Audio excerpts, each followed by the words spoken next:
There you are. Hello, and welcome to this webinar. We are very, very excited today to be joined by Mike Blumenthal and Julian Hooks, and we are going to delve into reputation management for multi-location businesses and franchises. So, as always, this session is recorded, and you will receive the recording straight into your inbox as soon as we're finished, and you can also find it on the BrightLocal YouTube channel. And if you want to continue the conversation after the webinar, you can join the amazing Facebook community group, the Local Pack, where you can chat with over 4,000 other local marketers. So we have got a fantastic webinar today, but first let me introduce our guest speakers. There they are. Hello. Thank you for being. Thank you. We want to say thank you for coming along and joining in with the webinar today. And I'm going to ask you to introduce yourselves. Can we go with Mike first, please? Mike Blumenthal. I'm currently a consultant at Near Media, where we do consumer search behavior research. I've been involved in local since I swept the floor of my family retail business in 1965, and moved into digital local in 2001, and love every aspect of it, and have for many years and still do. Thank you. My motto is all local, all the time. So. Julian? Hello, Julian Hooks. I'm a senior SEO manager at Asurion, as well as YouBreak by Asurion.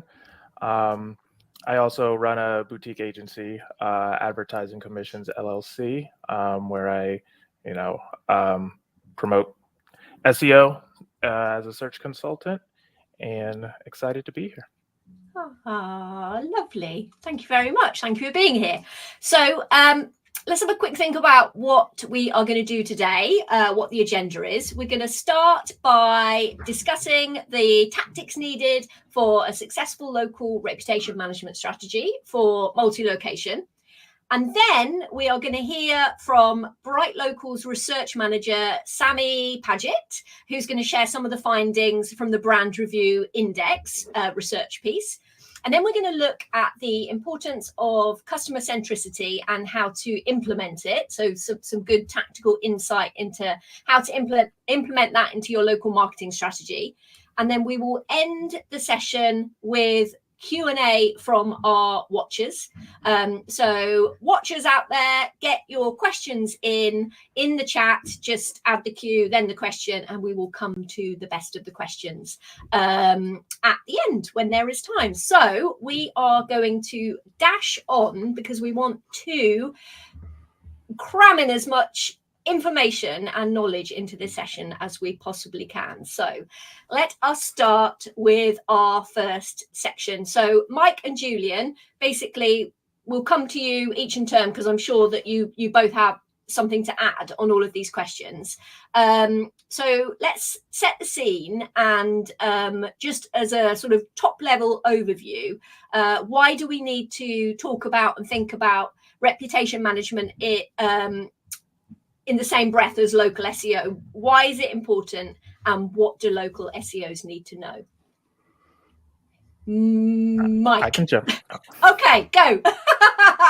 It's so exciting. I just don't know. Let's go with Julian first, and then we'll come to Mike. Sure. I'll jump in. So in terms of,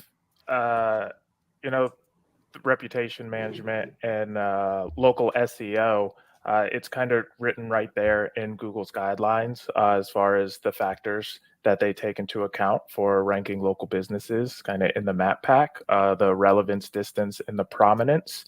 That prominence portion is basically your reputation on the internet, whether it's your GBP profile and the ratings and reviews there, or third-party ratings and reviews, from Facebook, Yelp, etc., that Google's able to take off of other places on the web. So in the, when you boil it down, it's literally a ranking factor that Google takes into account. Yeah. Perfect. Thank you.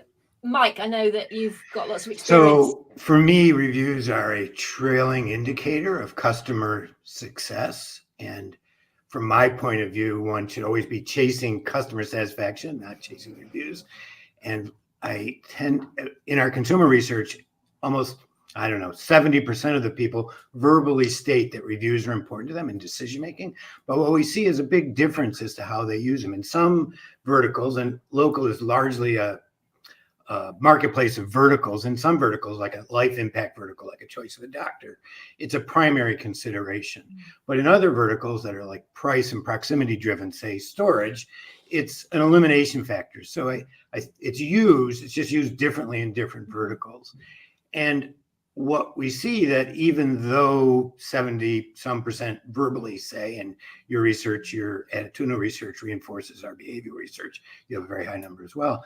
In the United States, at least, only 23% of the people actually read reviews. Mm-hmm. So it often people use reviews as a sort of proxy for business quality.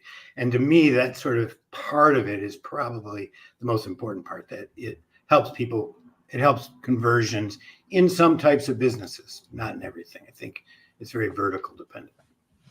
Perfect. So yeah, in your research, people using reviews in different ways, sometimes just looking at, it's a 4.5 and it's this. And then sometimes people actually drilling down deep into the actual content of the reviews. That was quite interesting. Yeah, and see. It's different in Europe. In Europe, more people read reviews, 50-some% in our European segments. In the United States, 23%. So in the United States, people use them much more as proxies than they do as a primary decision-making factor. In the content, the ratings are important to them. Yeah, so very much niche dependent in terms of how deep people actually dive into them. So thinking about tactics, sort of top-level tactics required the brand reputation at a local level. Let's have a think about what can people actually do to get these reviews. Don't be shy. So I deal with this a lot, especially, because I work with over 500 franchisees. And then we also have our corporate You Break, I Fix by Asurion locations as well. And we also have, a large tech stack and tool stack as far as tools, SMS messaging, the emails, everything like that to try and garner reviews. But what I still feel is the absolute best way is at the point of sale, from the cashier or the tech or whoever's communicating with the customer. They know upfront the experience that's had. They know if the customer is happy, mad, or sad. They can glean all that information and make the decision on, is now the right time to ask for a favor of the business or not. And it's more personable. We find that our techs, a lot of the times they can ask for a review of their service as a person, as opposed to reviewing, a large corporation. We find that makes a big difference with the customer. It's like, hey, can you help me out? And how did I do for you? As opposed to, here's a corporation. Would you, like to review the corporation because it helps them out? But yeah, I've found that at the point of sale, human to human, and it's with the AI and technology, we're getting less connected. Humans are being disconnected. So it's kind of everyone's zigging, you zag. And I feel like that's a big win coming up now and in the future to actually connect with your customers, have some empathy. And again, and it works because the techs, your business, you're also finding out how you can improve your business. As Mike said, it's the trailing indicator of kind of how you're operating, and you can get that feedback pretty immediately and, make decisions based on that. And with that sometimes comes a lot of training, depending on your industry and what people are hired for. We hire a lot of very tech-focused people. Maybe they're not extroverts.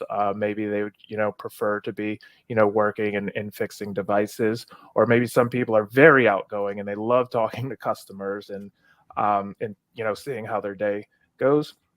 And so a lot of that comes down to training. And just getting employees and people that are in front of customers very comfortable with just having casual conversations. And it just improves your success rate tremendously when everyone's comfortable in the situation. Fabulous. I would agree that it creates a social bond, and I think it's absolutely critical step of the process. I think also there's a danger of review fatigue these days from emails coming from everybody. I think that's very real as well. Although if you get permission, like we just talked about, then the email is just a reminder. It's not sort of another ask, and it's probably perceived better. The concern I have, again, is chasing reviews, not chasing information or chasing quality. I mean, I think that that you really need to put reviews as a tactic in the context of a much bigger discussion. And the problem with reviews per se is that they tend to bifurcate between 1s and 5s, and you don't get as much operational information as if you are doing a private, inquiry with the customer, and they're giving you direct, honest feedback where you get a much more even curve. And so, to me, I like to see reviews in the context of, assessment programs, not as a standalone task, because otherwise the information you get is not operationally as valuable. And to me, in the end, you need the operational value to improve so that your reviews will natively improve. Also, I would say, again, you have to vertically assess your business. Walmart doesn't need to go ask for reviews. They get plenty of them. They have, as you noted in your survey, it's not very high ratings, but nobody makes a decision with a well-branded company to do business with them based on the reviews. So some companies, it's not really, shouldn't be the focus of their program. Other companies that are just getting started or more competitive, where every customer, you need to find a new customer every time, it's much more critical to integrate this tactic higher up the importance stack. Yeah, I agree. I was just, if you don't mind, Claire, I was talking to a colleague recently, and they were just saying in their day-to-day, when they're actually reviewing businesses for themselves in their personal life, they'll filter straight to the 3-star reviews, start there, because they feel those are probably the most objectives. Like you said, the skew 1, people are typically angry, or maybe they've had a really bad experience that's not normal. And then the 5 stars, some people may feel maybe they're, not as trustworthy, but they really want to know what's the average customer experience. So they just filter to the 3s, the people that have maybe something negative, but also positive, to kind of get a more of a feel for that. So I definitely understand kind of the skew there. When we saw people actually read reviews as opposed to just using them as a proxy for business quality, what we saw was 3 or 4 different behaviors. Some people, looked at the negatives 3 and below to understand whether they could live with it. Some people looked just to see if the business was alive and had a beating heart, and people still reviewed it. And some people just looked at them to see if they highlighted the things they were interested in. I saw one woman who picked a hotel room based on whether they had a full-length mirror or not. That was really her criteria. And she looked at 27 different properties until she found reviews that people talked about the full-length mirror, because for her, when you go to a hotel, you're going out. You can only go out if you look good. You can only look good if you have a full-length mirror. So it's like everybody's unique in that 20%. Obviously, in the other 80% or the 75%, they're not even reading them. So a rating's as good as a review in that context. Brilliant, thank you. Can you touch on some like real life examples of how you think like big brands like Trader Joe's and Asurion are actually doing it and going out there and smashing it? So my experience is largely in the insurance industry. There's 2 different models. One is a captive agent model where the company owns the whole process. The other is more of a franchise model or a model, and it functions. The way that this functions in reality depends a lot on the organizational structure. Do they have control over the people at the end, the people at the franchise? Do they centralize a lot of this work? So it's very dependent on sort of the structure of the company, and you have to develop a plan that works with your structure. Ideally, you want people, like we said earlier, you want people trained at the point of sale, at the point of contact, at the point of, last interaction, or even before that. If you've ever read anything by John Jantz, he suggests that when you first meet a client, even before you've before you've finished the task, when you first meet them, you say to them, if I do well, will you consider leaving me a review? Okay, we've had the transaction. Now will you consider leaving me a review? Sort of bookending the in-person that way. But in a large organization, like in insurance with captive agents, it was centrally emailed, so they controlled the process to send out, requests, but they put individual sort of goals and objectives on the agents in terms of responses and of quality. They expected a certain quality and a certain number of reviews get responded to. So it was sort of split, where the corporate was in charge of the ask, but the location was in charge of quality and the follow-up. And they had incentives in place to reinforce those things. So these locations got bonuses, whatever. That's so important, isn't it, to get the real human element part of it, is because it can't be managed by someone that has no, boots on the ground with regard to the actual location itself. Have you got anything to add there, Julian? Yeah, definitely. I would agree with that. We have corporate stores and franchisees. So with the franchisees, our real focus is empowering them and providing them with all the tools and knowledge that they need, so they can, go out and impact their own businesses. What we found is, these franchisees, these are their stores. This is, their livelihood, and they're very in tune to what's going on. And even, like we said, these reviews are a gateway or insight into how your store is doing and how your employees are doing and your managers, and you can get a lot of information out of these reviews on how to improve your store on the ground. So you can see certain trends or themes that are happening in certain reviews or feedback from the customers.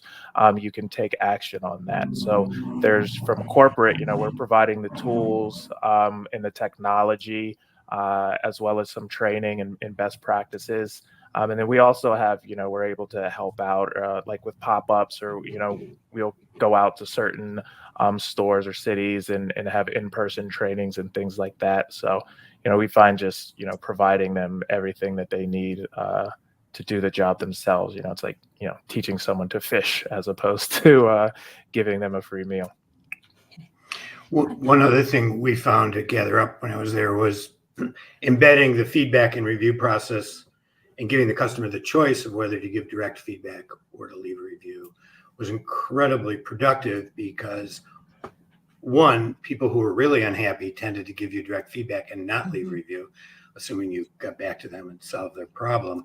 Typically 1-star ratings are very much a function of lack of communication and last resort, not first resort. Most people in our research didn't really want to burn a company unless all of the choices were taken off the table. So integrating feedback and reviews was very helpful in that regard.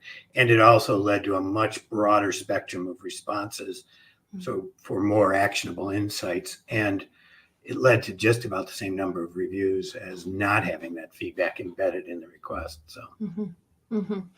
Brilliant. Thank you very much. So we're going to now spend 5 minutes with Sammy, our research manager, and we're going to hear about the Brand Review Index and some of the key takeaways from the piece. So hello, Sammy. Hello.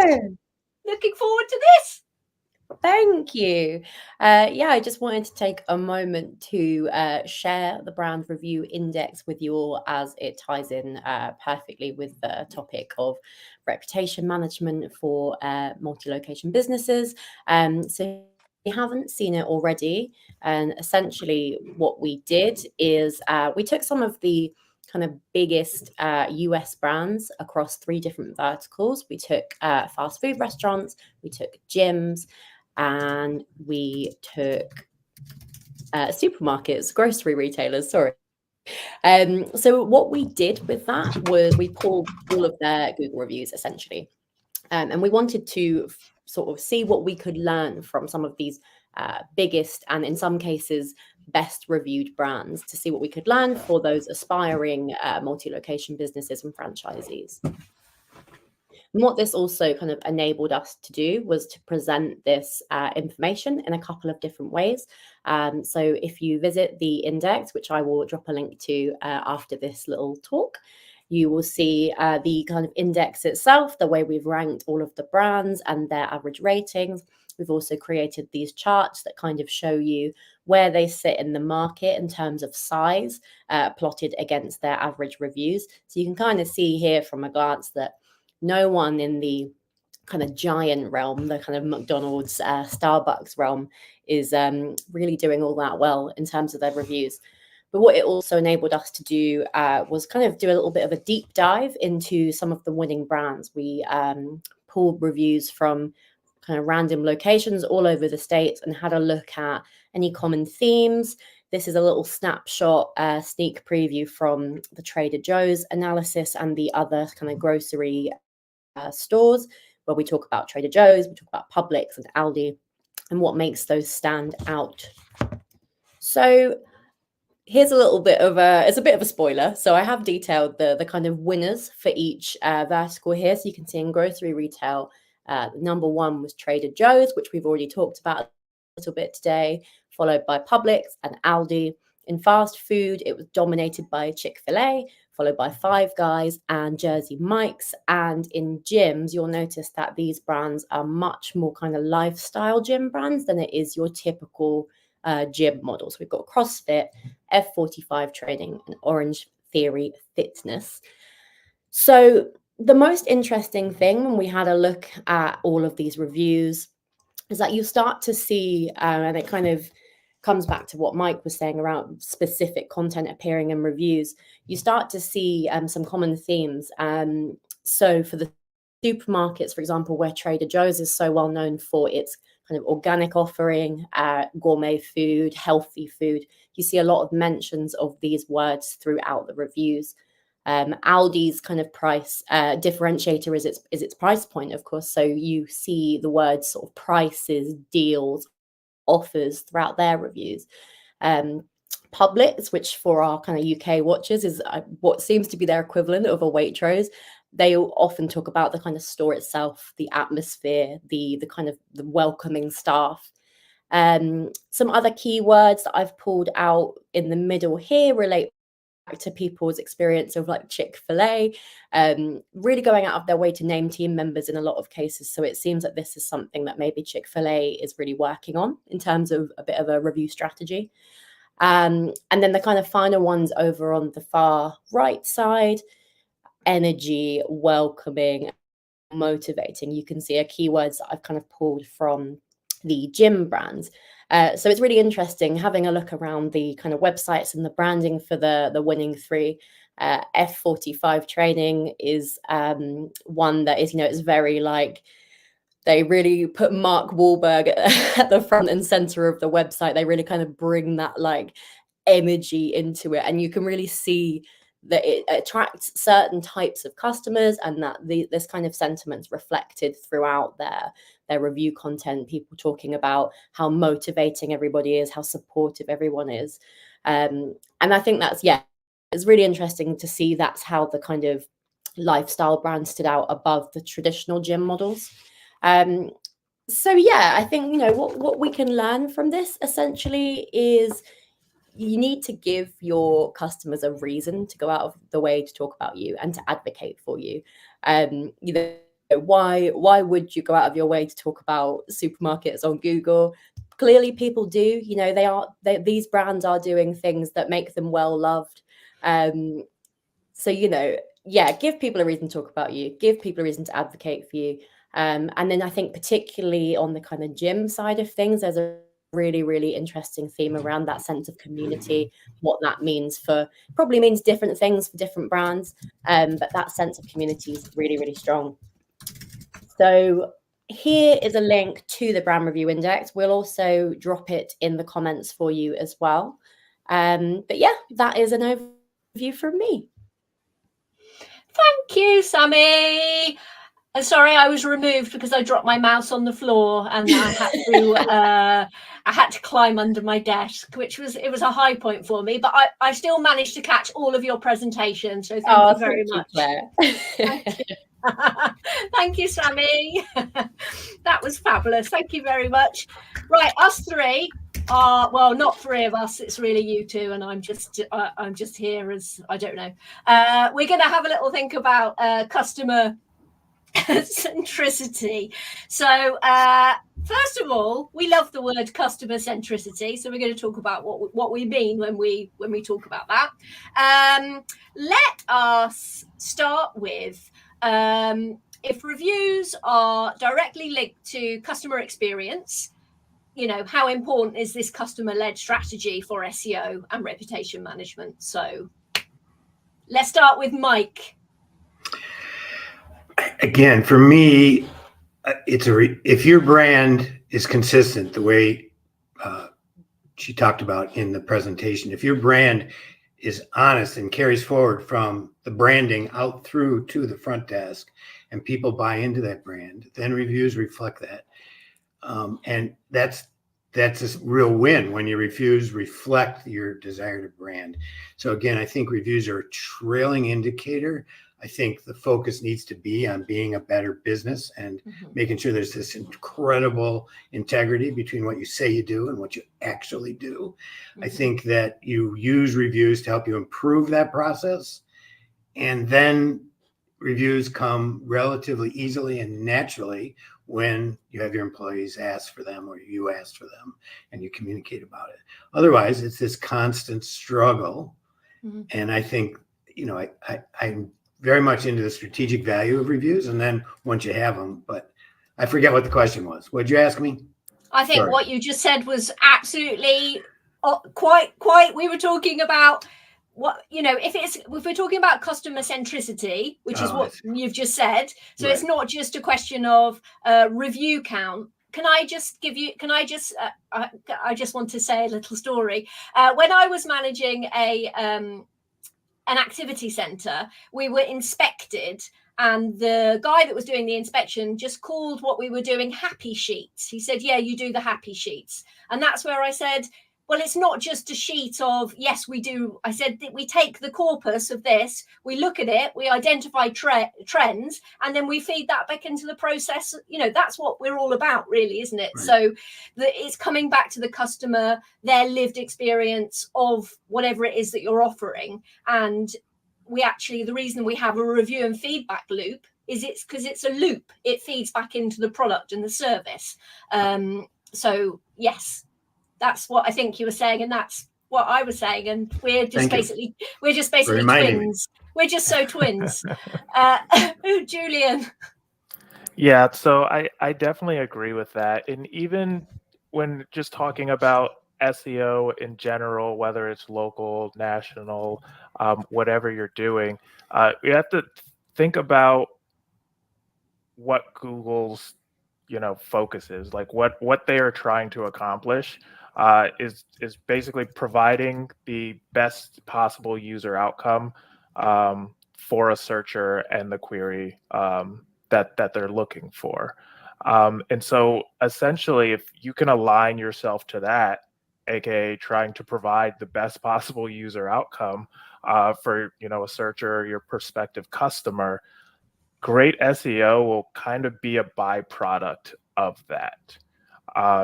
You want a fast website so people aren't waiting forever, or if they have an old phone, they're still able to get to your website, or you have a mobile website. So if someone is on a phone, they can check out, they can do everything that they possibly need to be able to do, on your website. On the local, you have, your citations in order. So if someone finds you on Yelp, they're not calling a wrong number because you don't update your things. Or if they find you on Facebook and the website is wrong, or it's your old website because you don't update that, then they're having a poor experience. All these things they're ranking factors, but really that's just the only way Google can tell whether you're operating, a great business that's going to provide a great user experience. And Mike's touched on this a lot. You can focus on getting the reviews because you're thinking about the algorithm and Google in general, or you can focus on providing the best user experience possible, and the reviews, and you just say, hey, by the way, could you leave us a review? And that's so much easier and, better it just benefits your business in 18,000 other categories other than just, ranking on Google as well. So I just want to, put that the SEO is a byproduct of having, a customer centric kind of focus in a lot of instances. And then, if you want to, dive deep, then you can, layer on, the sprinkles on top with, very advanced tactics or technical things. But for the most part, if you just think about, is this going to be good for someone who's trying to do business with us? Yes or no? If yes, can we accomplish this? Can we do this? Does it make sense? Then a lot of that, it'll trickle down into, having a great success in local search and national search.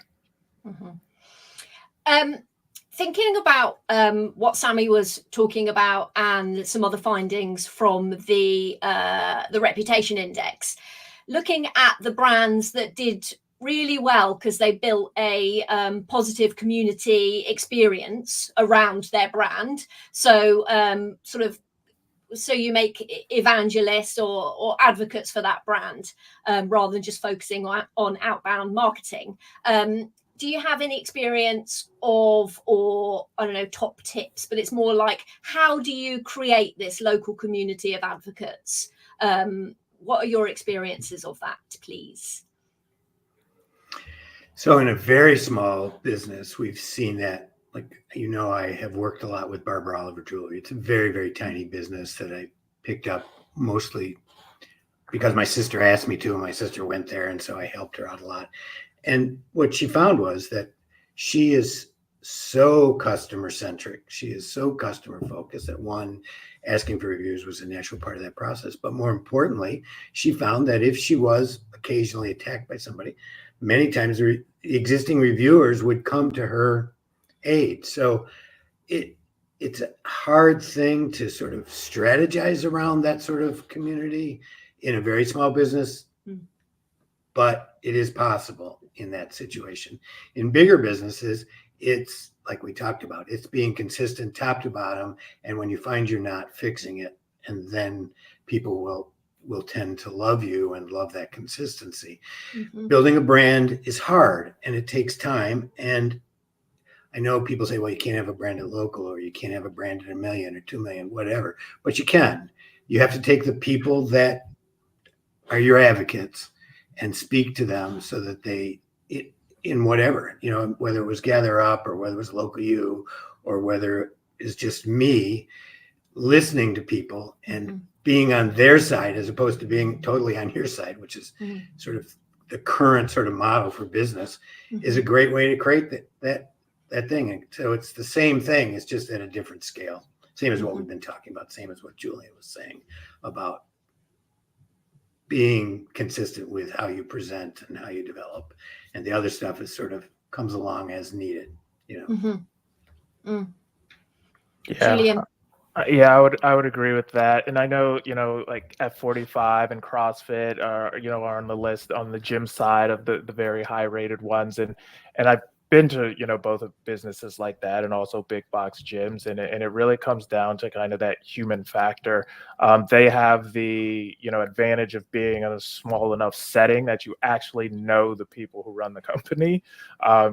Typically, you'll know them by first name and they'll know you by first name, and you speak to them often.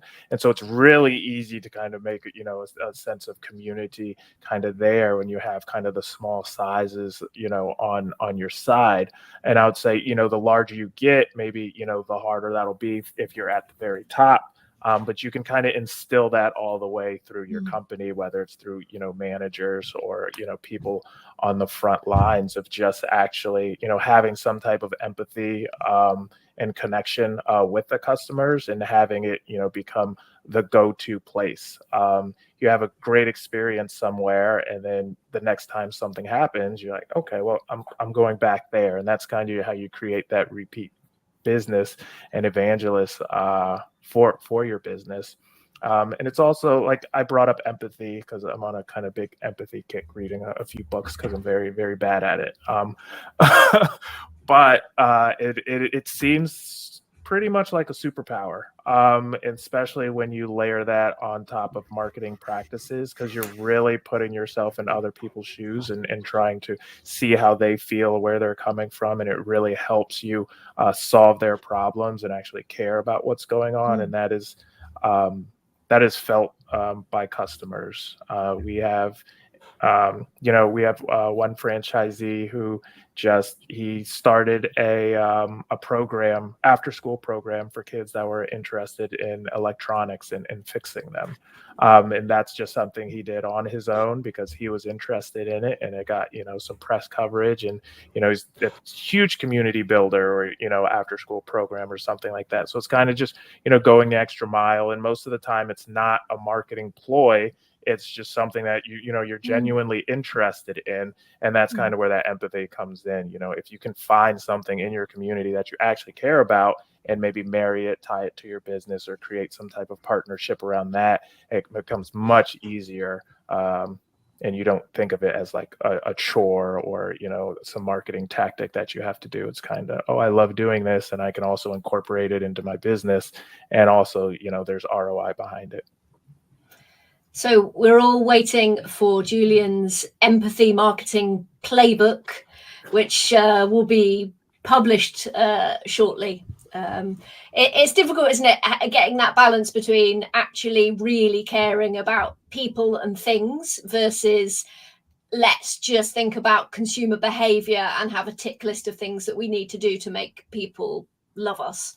And I guess that's probably what the best brands do, is they actually give a SH word about their customers. So just thinking of everything that we have said today, I like to use the word smorgasbord at least once every webinar, which was a smorgasbord of great advice. If I came to each of you in turn and said one thing, one key takeaway for people that they need to think about or go and do to build this customer centricity or review management around their brand, what would you tell them to go and do right now, immediately? I would say know your vertical and know how people use the feedback processes in your vertical and within the context of your brand's response to that vertical. So know what you're doing, know who you're doing it for, and know how they respond to it. I mean, it's different in every vertical. And if you don't know people and tactics and how people actually see reviews in your vertical, you're going to probably head in the wrong direction. Okay. So looking out for research. If you don't have it yourself, then maybe someone could be able to do that for you. Well, if you're a multi-location brand, this should be top of your list, is to understand what customers want and how they respond and how they're, interacting and how they're finding you. I mean, I would venture to guess that Walmart doesn't give a rat's ass about reviews because that's why people go there, right? They've done such a good job of branding that even if they're only a 3.8 or a 3.9, people are going to go there regardless. So I think that knowledge about what you're doing, how you're doing it, is the key here. And then making sure that the reviews process fits into that correctly, both in terms of feedback and in terms of potentially attracting new customers when that's the main goal of it. For sure. Thank you. Julian? I agree. I would say number one thing, and everyone can use this, but talking to multi-location businesses right now, is do an audit of all of your current reviews, whether it's third party, first party, whether you run NPS surveys or anything, and start tracking these things. With all the tools we have now and the AI and APIs into everything, you can just export all of your reviews and start creating trends and tracking whether certain keywords or verbs or nouns are used in these reviews, and try and spot problem areas that you can fix to get a good grasp on what's going on, and make a plan of action to remedy those things. So in the future, the good reviews they come easier to get, and you always got to think of the opposite. One star review, it's depending on your review count, could take 20 or plus 5-star reviews to even that out. So playing some defense and mitigating the amount of bad reviews you get can be just as important, if not more important, than getting good reviews. Perfect. Thank you very much. I can see that we have got questions coming in. So we have got time now for a good few questions, I think. Not a gazillion. Let's have a little look to see what we have got come in. Question from Nicole. What if corporate wants to manage your GBP listings and local pages, etc.? That sounds like a legal issue to me. I know a lot of kind of franchise corporate agreements that's already built into the paperwork when you kind of sign up. So that's something that you probably have to be tackled kind of in-house to see if maybe there's a special permission you can get or something like that. But that's definitely going to be kind of documented in your agreement somewhere. And it doesn't have to be a bad thing if you may be able to negotiate a division of responsibilities where they do basic data that they automatically feed. And so you don't have to worry about that, which days you're open, which days you're closed, what your hours are for holidays. If you can offload the more tedious part of that and they actually monitor your listing for changes, that's probably a good thing. I would attempt to negotiate some control over the local context. Can you respond to reviews? Can you post your own photos? Can you do Google posts and answer Q&As? Those sorts of things. But as Julian said, it may already be defined in your contract. And if it isn't, then I would try to get corporate to do as much of the dirty work as possible, and you can do the more interactive, salesy type of stuff. The nice bits, hopefully. Hopefully. What do we have next? Let's have a look. For Mike. When collecting private feedback during the review gathering process, how extensive does this type of internal survey need to be? I think personally, as a matter of philosophy, simpler is better. You get a much higher response rate. You can guarantee to the end user that they'll be able to get through it in 1 or 2 minutes. There is nothing more frustrating to me as a user when I do want to give feedback and I get this 27 question, how is tech support? How is Julian in tech support doing? Right? Not that you're in tech support, but I couldn't think of another name in the moment. And I find that very frustrating. So at Gather Up, when we developed this, we included NPS as a core metric and found it to be a very valuable number. And then at the simplest level, just an open-ended feedback. So people could tell us what they wanted, what they liked, good or bad. When we added survey questions, we added only a maximum of 4, and it was a 0 to 10 response. So what we found was that when we tried to do more, completion rates dropped way off. So I think keep it super simple, super fast, super easy, and think like the consumer who doesn't have a lot of time but's willing to spend 3 to 5 minutes helping you out. That's the best survey, one that gets filled in. Yeah, for sure. What do we have next? Eddie asks how to deal if your Google business profiles are attacked with low star ratings with empty reviews. So I staff the Google Product Expert Forum and have since 2007. I am one of the dumbest people in the world who's helping one of the smartest, richest companies in the world do tech support. So I've learned a lot about this. I mean, Google doesn't easily take down rating only reviews. If they are in the context of an attack, they will. but you have to follow the process. If it's less than 10 reviews, you have to report each one and appeal it and get a case number if you can. Sometimes Google won't give you a case number, but report it to Google through the GBP process. And if they don't do anything, take it to the forum with your case number, with the links to the reviews. And if you don't want to do it publicly, just share a Google Doc link. If it's more than 10, don't even bother reporting them. Just take it right to the forum and try to get it escalated through a product expert. I am more than willing to help you. I really find review attacks obscene. So my email is mblumenthal@nearmedia.co. If you do a forum post, you want me to take a look at it, I'd be glad to help. Perfect. Anything to add to that one, Julian? No, Mike covered it perfectly. Lovely. Thank you.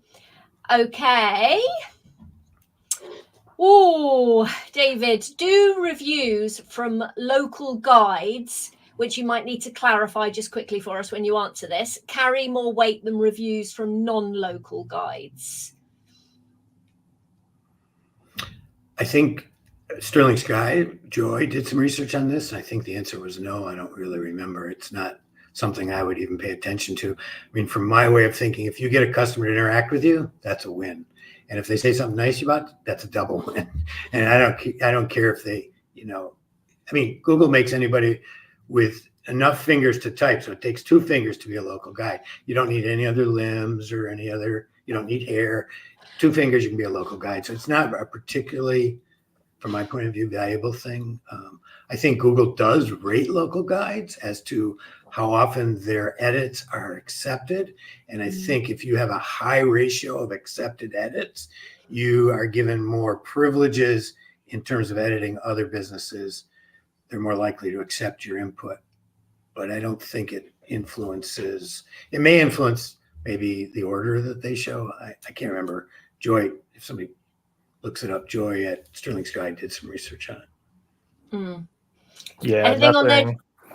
Nothing No, to add yeah. there. I was going to touch on the kind of the privilege of kind of the editing, and making map edits for businesses for local guides that kind of have that cachet and have a good ratio of accepted edits to not. But I haven't seen any evidence to suggest that the local guide reviews carry more weight in terms of any SEO metrics that you might be looking at, other than they're more visible. Google, makes them more visible when people are reading your reviews. Brilliant. Thank you. Let's see what we've got next. Kate asked, how do you protect reviews from Google randomly? Oh, right. So when Google randomly takes down legitimate reviews, is this becoming an increasing problem for other businesses? So I did some research in the forums on things that will increase the likelihood of Google's algorithm taking down your reviews. Things like how new your business is seem to matter. The frequency you got reviews seem to matter. The category you're in was critical. They're much more likely to attack home service businesses and service businesses in general with their algorithm. But their algorithm is just a machine learning algorithm that takes down reviews based on their likelihood of similarity to spam. It has nothing to do with reality. And so very little you can do to prevent the takedowns. Also, though, Google has started much more frequently. This started in 2022, this change in the algorithm, but they've been refining it. Recently, I think it ran through another pass. We saw a lot of people noting reviews have been taken down. But Google is doing more of this thing where they're identifying categories where reviews won't show or can't be left and seen. For example, in Gaza and Israel, reviews are I don't even think they can be written, but there are certain categories, like in England last a while ago, when there were some riots, they shut down some businesses relating to the riots from being able to receive reviews. The reviews came in, they didn't show, but they will show when that ban is lifted. So there's a lot of conditions and situations here that are varied, but usually it's your category, it's the frequency you get reviews, it's how new your business is, and all you can do is keep moving forward. Now, there is a process through the support where you can go and report missing reviews. and you fill out that sort of thread, and then when they tell you they're not going to do anything, send them a few images, reply to them, and see if they'll reconsider when you send them images of the reviews. But there's very little you can do because Google doesn't want to be bothered with accuracy. They're only concerned about scale. So I would just view it as a cost of doing business. Wouldn't get too invested in it. I'd keep on marching on. Okay. Yeah. Yeah. Charge it to the game. That's right. Unfortunately, I've had it happen to me, other clients. You know, it happens to us, and it's, you know, like Mike said, there's little recourse, and the amount of effort that and time that you would have to put into to maybe getting some reviews back might be better spent somewhere else. We do see that if you're in a business where a lot of your clients are remote, that's another situation where you're going to have more reviews taken down because it's going to trigger more of their flags. So it just depends on your vertical as to whether or not you're going to be losing more or less of your reviews.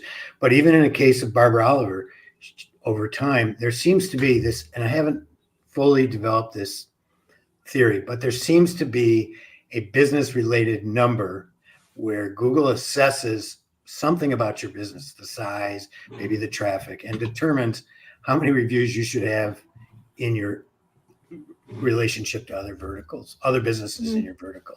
I mean, it really looks to me like she's been in the 240 range for a very long time. We know new reviews are coming in. We also know reviews are being taken down, and it's sort of hovering and very, very slowly increasing over this number. So I believe there may be some sort of